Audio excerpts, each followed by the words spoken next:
Hi, my name is Grace Faust, and today I'll be talking about why teens should drop smartphones.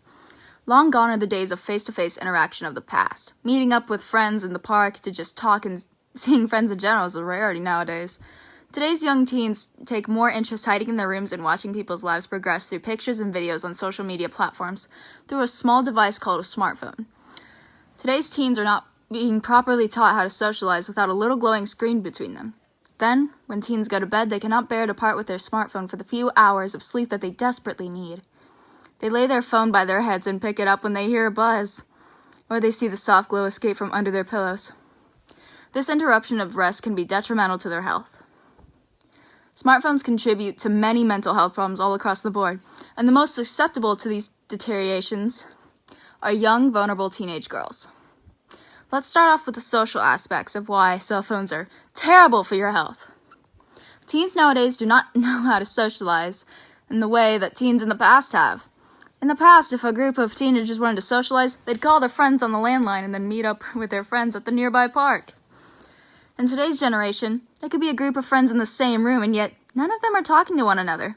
In an interview with Melissa Ortega, a child psychologist from the Child Mind Institute, she states, "They don't know how to handle conflict face-to-face because so many things happen through some sort of technology." She continues by saying, "Clinically, I'm seeing it in the office. The high school kids who I do see will be checking their phones constantly. They'll use it as an avoidance strategy. They'll see if they got a text message within the 2 minutes they were talking to me." It is apparent that some teens no longer know how to socialize properly. Instead, they hide behind their little glowing screen and waste away. They shut down and mentally log off. I get it. Right now there's a pandemic, and you're bored of just about everything. But there are better ways to spend your time. Teens tend to lose themselves when they log onto any social media platform.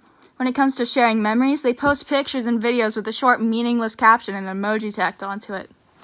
Although these teens only log on to go fishing for a couple of likes on a cute selfie, they often find themselves face-to-face with a cyberbully. These viral villains tend to target young, vulnerable teenage girls. In a study according to PubMed, boys were more involved in physical or verbal bullying, whereas girls were more involved in relational bullying. Boys were more likely to be the cyberbullies, whereas girls were more likely to be the cyber victims. Cyberbullying is a very serious problem, an epidemic of sorts that plagues the young, adolescent girls. When young girls are attacked, their self-esteem goes down and their depression spikes. Sounds like me. According to JAMA Network, 10 studies found a statistically significant association between cyberbullying and reports of depression.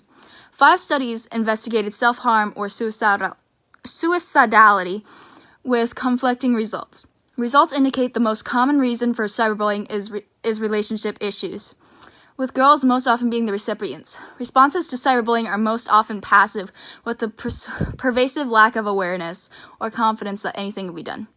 As a writer of an online platform, I can promise you that not only will people put you down, they will also blow up your phone at 4 in the morning. A good night's sleep has become a rarity amongst teenagers of all ages. They all just cannot resist the soft glow that lures them from their slumber and onto the social platforms that ruin their lives so abruptly. Without the proper amount of sleep, their health will deteriorate significantly. According to John M. Twenge, sleep deprivation is linked to myriad issues, including compromised thinking and reasoning, susceptibility to illness, weight gain, and a high blood pressure. It also affects mood. People don't sleep enough are prone to get depression and anxiety. Today's teens lack so much of the sleep they need to function properly through their day. It's not an easy task to stay awake on 3 hours of sleep because the light emitted from their phones are equivalent to that of the sun at dawn.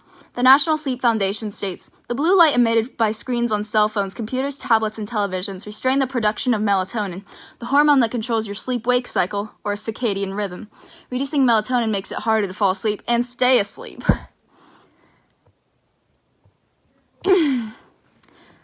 Phones should not be anywhere near teens when they sleep. Their phones will never rest. And frankly, the teens need to.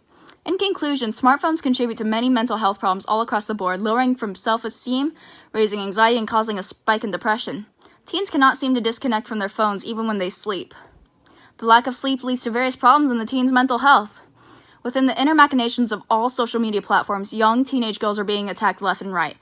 So I think it is time to quit piling on the usage of phones every day of every hour. Thank you, my friends, and stay healthy.